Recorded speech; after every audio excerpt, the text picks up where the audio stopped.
teman-teman, hari ini saya ditemani oleh Bapak Chris Rawitno. Jadi hari ini kita mau sharing tips mengenai drone atau aerial photography.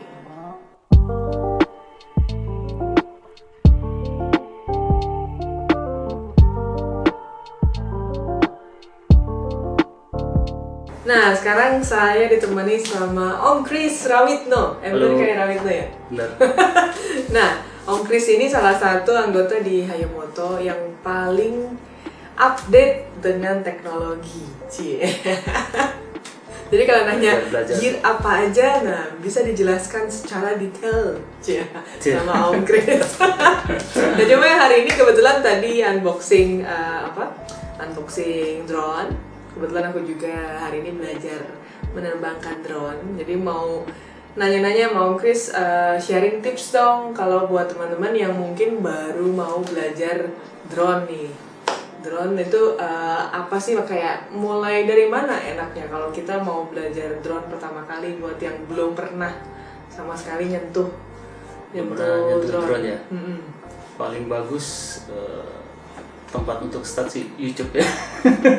Cari di YouTube belajarannya. YouTube ya. Jadi referensi banyak banget buat beginner. Tinggal search saja. Drone beginner tuh udah banyak banget resource. Dan yang pasti udah mesti punya drone ya dong ya. Betul. Nah, enaknya mulai dari mana drone? Kalau drone sebenarnya di market kan ada beberapa merek. Cuma kita tahu lah yang sekarang paling dominan ya merek di DJI kan. DJI, iya. Karena dominan, karena juga satu safety faktornya itu menurut saya sih masih nomor satu. Dibandingkan sama brand drone yang lain ya? Drone yang lain juga after sales service juga udah banyak teknisi atau apa. Kalau drone-nya jatuh atau apa, yang perbaikin juga banyak lah. Gitu. Nah, tipe apa yang disarankan buat pertama kali mulai? Soalnya kan banyak banget ya range-nya kalau dilihat dari yang kecil, terus ada yang mulai sedang, ada yang bisa membawa kamera juga. Betul, gitu. Jadi kan itu banyak banget range-nya. Mulai dari mana dulu sih yang paling enak?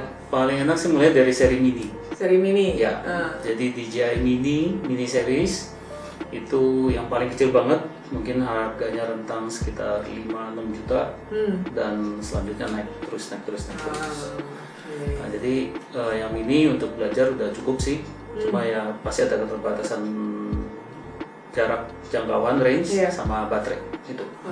Tapi kalau cuma buat shoot, belajar untuk basic itu udah lebih dari cukup banget.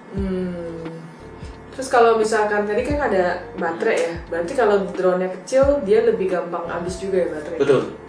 Jadi kalau drone-nya kecil, flight time-nya limited. Jadi misalnya kalau yang drone yang udah seri agak bagusan seperti DJI Mavic 2 Pro, itu mungkin bisa terbang sekitar 20-25 menit. Yang kecil mungkin 10-15 menit. Nah, itu jadi pertimbangan juga kalau misalkan mau belajar. Sama bagusnya kalau DJI, kita udah mahir di seri yang mini series, yang model paling basic, kita udah mahir sekali skillnya, menguasai fitur-fiturnya, kendalinya apa semua. Begitu nanti kita naik ke level berikutnya yang lebih tinggi, drone-nya itu semua skill setnya sama. Jadi udah nggak ada learning curve lagi. Jadi apa yang kita bisa lakukan ya di seri yang lebih tinggi ya sama semuanya. Bedanya apa sih kalau kita nerbangin drone yang kecil sama drone yang gede? Yang pasti hasil gambar foto megapikselnya pasti lebih besar, terus kualitas gambar juga lebih bagus, terus kualitas videonya ada yang mungkin yang mini cuma Full HD, kalau yang udah seri yang lebih tinggi bisa 4K, terus jarak jangkauan terbangnya, waktu lama terbang juga pengaruh, dan yang paling overall secara kelihatan itu IQ-nya sih, IQ foto atau video. Kalau dari feel nerbanginnya sendiri sama aja atau ada bedanya? Sama aja. Sama. Itu paling ya kalau dari pengalaman saya sih paling beda cuma 5% atau kurang gitu. Ya boleh dibilang sama sih. Nggak pengaruh. Gitu. Jadi dari pengoperasian remote, dari cara kita take off, cara kita manuver ke kiri, ke kanan, maju, mundur, semuanya sama. Jadi enaknya kalau belajar dari yang seri basic, terus kita naik ke advance, itu udah enak banget. Terus bener nggak sih, kan suka ada yang bilang kalau drone-nya kecil suka gampang ke bawah angin atau apa gitu, maksudnya lebih nggak stabil dibandingkan drone yang lebih besar. Dari pengalaman saya sama teman-teman, nggak sih, nggak terlalu sih. Yang tentu kalau cuacanya jelek banget, yang drone besar pun kena angin juga pasti akan oleng juga. Oleng kapten. Oke, terus gitu belajarnya gimana? Maksudnya, oke, YouTube kan bisa browsing, tapi ada kayak sekolahnya nggak sih, atau kayak kan harus ada license juga ya kan? Betul, terakhir license itu diperlukan untuk yang komersil ya, namanya. Cuma kalau yang belajar, misalnya belajar kalau udah punya drone bisa belajar sendiri di ruangan terbuka, bisa take off, manuver yang gampang-gampang. Nanti misalnya kalau udah mau meningkatkan lagi skillnya, bisa join komunitas sih. Nah, komunitas apa nih yang apa ya, kan ada banyak ya komunitas, apa Betul. semua komunitas sama aja, maksudnya kayak bisa apa ya, activity-nya maksudnya kan pasti ada kayak komunitas yang sering kumpul bareng terus terbangin bareng. Betul. Gitu kan. Jadi kalau komunitas sih rata-rata komunitas sih yang mereka udah punya standar sendiri, mereka juga udah punya agenda sendiri juga. Rata-rata sih komunitas yang ada di Indonesia sekarang sih ya bagus-bagus semua sih. Kebetulan kemarin saya pas baru belajar gabung sama komunitas itu namanya Neo Drone Graphy. Itu situ banyak tuh ada teman-teman yang memang praktisi drone di bidang komersil segala macam. Jadi ya mereka juga saling berbagi tips lah, seperti safety tips yang kadang tuh di YouTube nggak ada, kita dapatkan dari orang yang udah pengalaman terbang gimana gitu. Okay. Terus kalau kayak ambil license itu gimana caranya? Sudah ambil license juga kan? Saya belum ambil license. Tapi sebenarnya perlu nggak perlu ya? Ya balik lagi tadi kan, ya, kalau misalkan untuk kebutuhan komersil. Betul, untuk keperluan komersil ya saya rasa license sih wajib ya. Cuman kalau masih hobis, license boleh ada, boleh enggak sih. Nah, license juga ada berbagai macam standar juga. Saya juga kurang ngerti juga, mungkin ada beberapa. Mungkin teman-teman bisa googling juga sih. Cuma kalau ambil license kalau nggak salah kita perlu komitmen waktu. Jadi selama 2-3 hari training intensif, ada ujiannya juga. Nah jadi dari kita juga harus ada komitmen waktu, tenaga, semuanya gitu. Iya. Terus udah gitu apa? Kalau misalkan kita ngedrone gitu ya, pernah nggak sih kayak Om Kris nih pergi kemana terus ditegur, terus habis itu dimintain license-nya? Kalau saya pengalaman ditegur sampai minta license belum pernah kejadian. Cuman ditegur aja. Kalau ditegur nggak boleh terbang pernah di Indonesia, di luar negeri juga pernah. Di luar negeri waktu itu di Jepang, tegur turunin ya udah. Untung selamat nggak didenda. Karena peraturan di luar negeri itu kan semakin kesini semakin ketat ya. Betul, jadi nggak boleh sembarangan deh sekarang. Emang ngeri juga sih kalau kayak kemarin dengar ada pesawat yang drone-nya masuk ke baling-baling atau apa, itu kan emang bahaya sih. Nabrak, jatuh, menimpa orang, waduh, mesti hati-hati. Dari semua pengalaman terbangin drone, paling berkesan di mana, Om Kris? Paling berkesan itu pernah paling berkesan ya sebenarnya itu di Sulawesi. Jadi beberapa tahun yang lalu pas saya ada job sosial, itu bantuin temen pasang solar panel untuk yayasan mereka. Nah itu waktu itu terbang sekitar jam 5 jam 6 pagi. Jadi di atas gunung terbangin drone, cuacanya sebenarnya jelek, nggak ada apa-apa. Tapi terbang aja, saya terbang coba cruise jauh gitu. Nah pas waktu terbang sekitar 200 meter itu terbang, tahu-tahu kayak di atas awan gitu. Jadi drone terbang, atas tuh awan, selaput awan, atas juga langit bagus cerah gitu. Jadi berkesannya tuh seolah-olah tuh kita kayak ibaratin kita tuh lagi terbang di atas awan gitu. Nah saya enjoy aja gitu, udah nggak usah mikir mau ngambil foto bagus, ngambil video bagus, kita fokus aja sama layarnya, itu kita seolah-olah kita lagi terbang di atas awan. Jadi experience-nya ya, pengalamannya itu kadang juga kalau main drone kita terlalu sibuk motret sana, motret sini, shoot video, shoot ini. Kadang tuh esensinya kita juga kehilangan sensasi yang kita dapat nikmatin dari pada saat posisi kita berada di atas udara. Jadi enjoy the moment. Ya, itu dia penting. Kalau nerbangin pagi, siang, sore, malam, beda nggak sih? Beda banget. Karena satu, drone keterbatasan sensor. Jadi otomatis kalau cahayanya bagus di pagi, siang atau sore masih enak banget.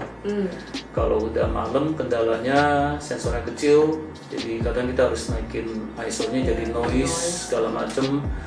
Terus terbang malam juga harus super 10 kali harus lebih hati-hati. Karena obstacle nggak kelihatan semua. Kita harus tahu benar-benar medan, maksudnya ini jangan sampai di depan ada gedung, ada apa gitu. Betul. Jadi kalau terbang pagi, siang, sore, malam sih masih enak. Jadi kalau baru belajar nggak usah malam-malam dulu lah ya. Jangan. Motretnya ya siang-siang aja. Terus gunanya gabung komunitas itu kan kadang kita terbang rame-rame. Jadi kadang terbang rame-rame ya nggak semua terbang kan. Jadi misalnya saya lagi terbang, temen di sebelah nemenin ngobrol sambil bantu liatin juga drone-nya. Jadi saya bantu ngawasin gitu. Kadang kalau di komunitas kita juga bisa bilang, saya masih baru nih, saya masih dampingin dong. Pas lagi terbang nih, bantu lihat ya drone-nya apa semua. Jadi kadang teman juga bisa bantuin lihat, oh kamu ketinggiannya gini, kamu hati-hati di depan ada ini gitu. Jadi ada teman yang bisa bantu ingetin juga. Dan ada teman saling ngeracun juga ya. Betul. Racun yang gawat itu. Biasanya satu punya drone baru, udah nggak lama teman-teman berikutnya ketularan deh. Nah kita kan kalau beli drone kadang-kadang kayak gue pemula gitu ya, gue kadang-kadang nggak tahu ya, maksudnya beli drone ya udah beli yang satu paket aja gitu. Kan sebenarnya kalau gue lihat alat-alat lo banyak banget ya, alat-alat tambahannya kayak remote-nya juga udah nggak pakai yang handphone lagi gitu ya, udah modifikasi lagi. Ya ada yang pakai handphone, ada yang udah stay home. Jadi sebetulnya kalau drone dari pengalaman saya melihat juga teman-teman yang dalam tanda kutip crash ya, kecelakaan, low signal, drone-nya jatuh, drone-nya nabrak, sebagian besar itu kunci utamanya adalah signalnya. Nah itu gimana tuh? Gimana tahu signalnya kuat apa enggak, perlu ditambah apa enggak gitu gimana? Jadi sebenarnya gampang. Kalau kita mengoperasikan drone, sebenarnya di layar itu udah ada kelihatan sih indikator kekuatan signal. Nah cuman kalau kita terbangnya di area perkotaan, di mana BTS-nya udah kiri kanan depan belakang banyak sekali, terus itu kan artinya signal interference tinggi sekali. Nah jadi gampang sih kalau pas kita berada di signal yang interference tinggi, begitu drone kita take off, kita terbangin mungkin sejarak 50 meter aja, itu udah pasti low signal, udah keganggu signalnya. Kadang remote-nya, waduh kok layarnya udah mulai blank ya, kok ini kayaknya layarnya nggak smooth atau apa gitu. Nah itu udah tanda. Nah jadi saran saya kalau teman-teman rekan-rekan penerbangan drone ketemu masalah seperti itu, udah jangan dipaksa. Lebih baik drone-nya tarik mundur, landing lagi, dipelajari lagi kendalanya di mana gitu. Nah dari pengalaman saya kendalanya ada di signal. Nah, jadi ada solusinya ada. Tapi perlu modifikasi. Itu dijual umum nggak sih? Maksudnya ada orang yang memang ada menjual jasanya buat modifikasi atau umum? Cukup banyak. Melakukan sendiri banyak umum ya? Bisa melakukan sendiri dengan sekali lagi tutorial dari YouTube juga ya. Harus bongkar remote terus. Jadi solusinya tuh gampang sih, sebenarnya mudah. Antena standarnya drone itu kita ganti dengan third party antena. Itu disebutnya apa sih, booster atau? Ada antena yang pakai booster, ada cuma antena aja. Nah, jadi setiap drone nggak selalu pakai antena yang pakai booster tuh hasil lebih bagus daripada antena yang nggak pakai booster. Contohnya yang DJI Mavic Pro seri 2 karena signalnya suka ganti-ganti switching dari 2,4 GHz ke 5,8 GHz. Itu pakai booster malah jelek. Jadi justru pakai antena yang non booster, harga juga lebih murah daripada yang booster. Itu jauh lebih efektif. Betul. Nih nggak ketemu di YouTube kali ya kayak gini-gini. Ada, udah dibahas juga. Udah dibahas juga. Karena terlalu banyak kasus yang ya nabrak, hilang signal. Sebenarnya itu hal seperti itu bisa dicegah dengan kita ya tentu ada investasi tambahan ya untuk biaya bongkar remote, beli antenanya dipasang gitu. Dan juga yang pasti kalau udah modified remote ya pasti garansinya void gitu. Tapi kalau buat saya pribadi untuk safety penerbangan drone saya lebih suka memilih garansi void daripada drone-nya ada apa-apa hilang signal nabrak jadinya kan nanti itu. Pernah nggak ada kecelakaan? Saya pribadi pernah ngalamin. Pernah, ngaku. Waktu itu masih polos, masih hijau banget, nerbangin drone di dalam parking structure. Main kebut aja, nabrak tembok, udah hancur. Saya juga pernah menabrak tembok. Habis itu gue trauma gitu kayak, aduh mau nerbangin kayak deg-degannya 2 kali lipat dibanding sebelumnya. Tapi dari pengalaman itu sebenarnya itu yang bisa sebenarnya membuat kita jauh lebih baik ke depannya sih. Itu. Berarti lumayan banyak ya? Ya sama pentingnya join komunitas juga itu.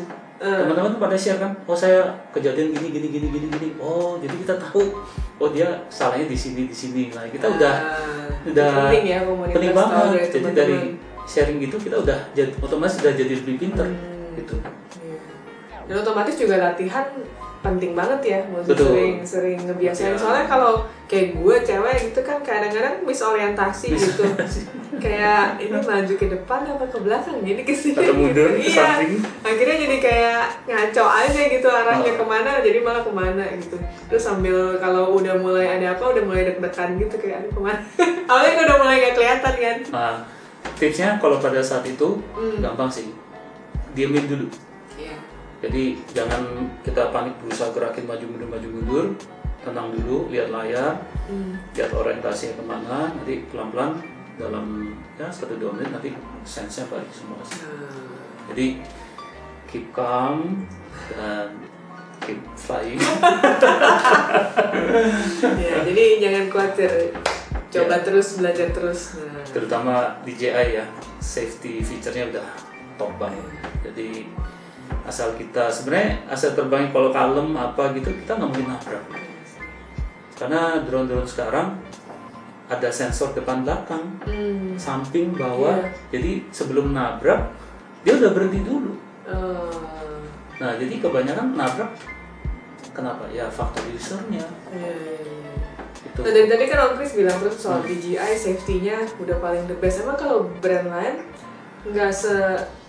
nggak sebegitu memikirkan safety-nya kan? Sebenarnya brand lain saya lihat di YouTube juga bagus juga, udah bagus sekali semuanya. Cuman mungkin karena DJI udah pengalaman sekali di drone ini udah lama sekali ya, pioneer ya. Jadi segala fitur-fitur safety-nya itu mungkin udah lebih matang gitu ya.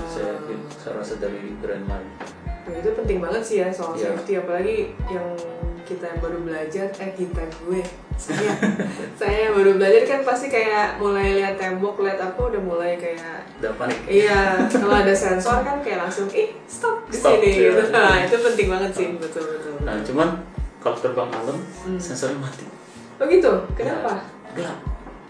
Dia nggak bisa baca juga ya? Nggak bisa, udah di warning sama software interface, udah di warning. Ini kalau terbang malam sensor nggak akan kerja. Di buku manual juga dibilang juga. Jadi nggak bisa kalau udah terbang malam.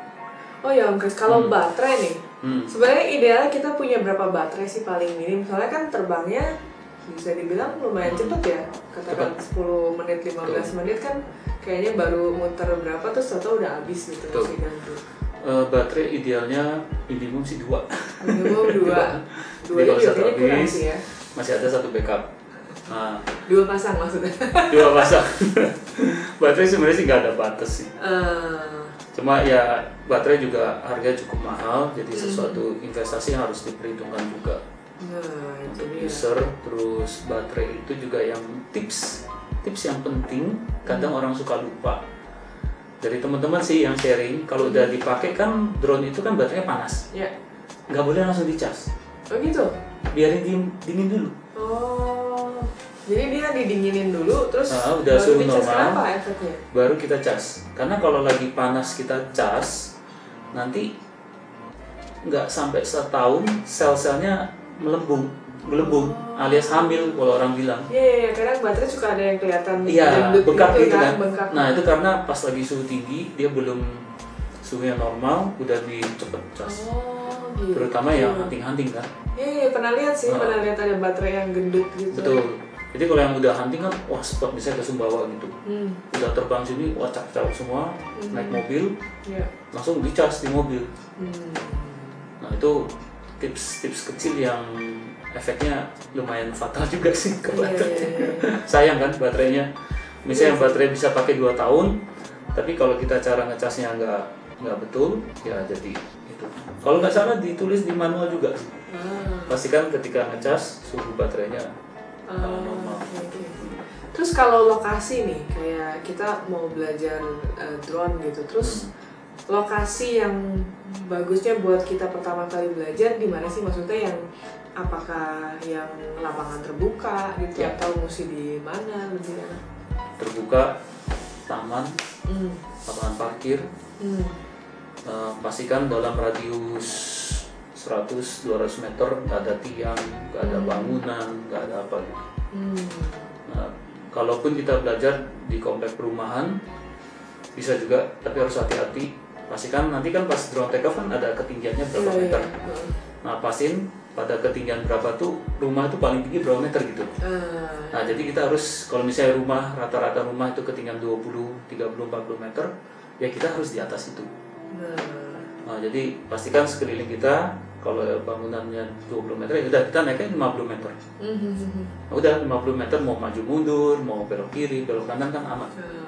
Berarti kalau kayak di Sudirman gitu, kan banyak high-rise building tuh. Iya, nah itu sebenarnya kalau daerah Sudirman, daerah kota, kalau tidak salah sekarang ini sih termasuk restricted area. Nggak boleh terbang situ. Iya, nggak boleh terbang. Iya, kan soalnya kan dulu sempet ada berapa kali ya, ada mungkin lagi zaman belum terlalu ketat banget ya. Betul, kan ada beberapa view yang aku lihat ngambil di daerah situ gitu. Itu kayak kita tuh gedung-gedung berapa tinggi? Tinggi banget. Kalau nggak salah 100 sampai 200 meter gitu. Ada hampir 100. Itu masih hati-hati banget. Ya, dan drone limit ketinggian legalnya ada 150 meter. Nah ini hati-hati teman-teman juga, 150 meter jangan dilanggar. Nggak boleh lewat lebih dari itu. Ya, lewat lebih. Bisa sebenarnya drone-nya lewat dari 150? Kalau di setting drone-nya bisa naik sampai ketinggian 500 meter. Oh, wow. Ya, jadi ya kadang orang bilang kan, wah nggak tinggi nih, nggak dapat gambarnya bagus, nggak kok. Itu kembali lagi ke skill kita, cara kita melihat sudut. Ya terus abis itu kayak sebenarnya lebih susah nerbangin drone, maksudnya kan ada beberapa angle yang kayak gedung gitu ya. Kalau kita ambil dari angle tinggi banget kan kayak dapet semuanya aja gitu kan, kayak nggak ada komposisi, nggak dapet point of interest. Kadang-kadang kita mesti terbangnya kayak terbang nanggung gitu ya, nggak terlalu tinggi banget. Kalau kita mau motret katakan arsitektur atau gedung siapa gitu. Lebih susah mana sebenarnya antara yang terbangnya nggak terlalu tinggi sama yang ya udah di atas aja gitu dia terbang buat sekali lagi itu kembali ke kebutuhan kita ya. Kita mau ngambil frame-nya seperti apa gitu. Kalau tinggi sekali dapat tapi jadi kecil banget objeknya. Itu salah satu minusnya. Pasti kalau kita gedein resolusinya juga keterbatasan sensor dan lain-lain juga. Nah, ada satu fitur yang bantu banget di drone DJI. Jadi misalnya kita terbangnya nggak perlu tinggi, tapi kita mau dapat wide. Nah itu ada di mode picture, kita bisa ambil mode panoramik. Nah jadi dari pakai mode panoramik, dia akan jepret sisi kiri, mulai kiri ke kanan berapa frame, nanti sama DJ langsung dijahit fotonya. Oh bisa ya dia langsung Bisa. situ. Nah nanti langsung jadi wide. Mau yang 6 kali 3 frame bisa, mau yang 4 kali 180 derajat frame juga bisa. Jadi udah canggih banget ya. Udah top dah. Fiturnya udah tinggal di explore aja. Iya canggih banget. Makanya saya bilang nggak harus tinggi. Iya. Jadi dengan segala kemampuan fitur-fitur di drone DJI, kita manfaatin semua tuh fitur-fiturnya. Ya kan? Kalau kita terbang nggak harus terlalu tinggi, resiko kita juga lebih rendah, lebih safety juga. Gitu. Betul. Terus di kita sebagai pilot juga terbang nggak terlalu tinggi, kita juga lebih confident. Iya. Nggak deg-degan kan gitu. Nah, gue kemarin waktu yang motret di lapangan golf tuh di Gunung Glis, kalau lapangan golf kan kalau difoto terlalu tinggi, kayak apa ya, lu punya kayak bunker atau apa perspektifnya ya, kan kelihatannya jadi kecil-kecil banget, cuma kayak gitu-gitu. Tapi kalau kita terbangnya nggak terlalu tinggi, terus kan dapat dimensinya lebih oke ya. Maksudnya kayak dari sini kayak kita selalu kayak tee off, terus habis itu dapat view-nya lebih enak gitu. Dan itu kan kayak nggak boleh tinggi-tinggi gitu malah angle-nya, jadi kayak mesti tahu apa yang difoto juga kali ya. Betul. Maksudnya Nah kayak itu bisa pakai fitur stitching, panoramik. Nah kalau yang seri baru pun panoramik, ada yang horizontal, ada yang vertikal. Jadi saya mau ngambil bentuknya agak tinggi nih, kita nggak harus terbang tinggi sekali, agak ketinggian sedang lah, misalnya 100 meter di atas tanah. Kita ambil panoramik vertikal, nanti dia bisa ambil beberapa frame, 3-4 frame dijahit. Kalau panoramik vertikal, lensa gimbalnya bisa muter vertikal loh. Yang Mavic Pro 2 nggak bisa. Makanya anak-anak tuh orang yang Mavic Pro 1 masih disimpan. Jadi kayak gedung tinggi kan, bisa di Sudirman tuh dapat bagus. Lebih bagus dari yang vertikal panoramiknya Mavic Pro 2. Oh gitu. Karena gimbalnya muter, tahu nggak? Gimbalnya muter vertikal. Interesting. Nah, Om Chris, jadi kesimpulannya nih kalau mau belajar drone yang harus diperhatikan banget, apa tuh? Balik lagi ke esensi semua itu adalah safety sih. Safety ya. Ya, jadi safety itu dengan belajar safety, otomatis kita tahu basic operation harus seperti apa segala macam gitu. Asal safety dulu, udah aman, pasti nanti motret, rekam video semua pasti enjoy deh. Iya betul. Dan emang kalau punya budget lebih dan juga emang serius ya ambil license-nya aja ya, nggak ada salahnya ambil license. Jadi buat teman-teman tipsnya memang sebaiknya pelajarin yang benar-benar soal safety, soalnya biasa fotografer tuh kalau udah kejadian sesuatu biasanya tuh moodnya hilang, nggak cuma drone sih, bahkan kita kalau kayak di studio juga kalau kamera jatuh, lensa pecah, terus tiba-tiba lampu apa itu pasti moodnya udah hancur banget. Jadi makanya tetap harus safety banget, sama kayak drone juga kan, apalagi yang kamera kita berterbangan di atas. Itu udah pasti harus safety banget gitu, harus benar-benar kita yang terbaik lah ya, supaya jangan makan korban juga gitu, dan kitanya juga tetap motretnya bisa enjoy. Gitu. Thank you banget Om Chris. Thank you sama-sama. Tipsnya. Semoga tips yang saya sharing bisa berguna bagi teman-teman, rekan-rekan semua. Pastinya. Dan buat teman-teman yang kalau mau nanya-nanya atau mau lihat foto-foto drone-nya, bisa cek di Instagramnya Om Chris gitu. Ya nanti bisa DM juga ya, boleh digangguin ya Om. DM boleh. Kalau yang mau nanya-nanya. Dibalas kok. Oke. Buat teman-teman yang request tema berikutnya silakan tulis di bawah, dan jangan lupa like, comment, subscribe, dan juga share. Thank you for watching. Bye.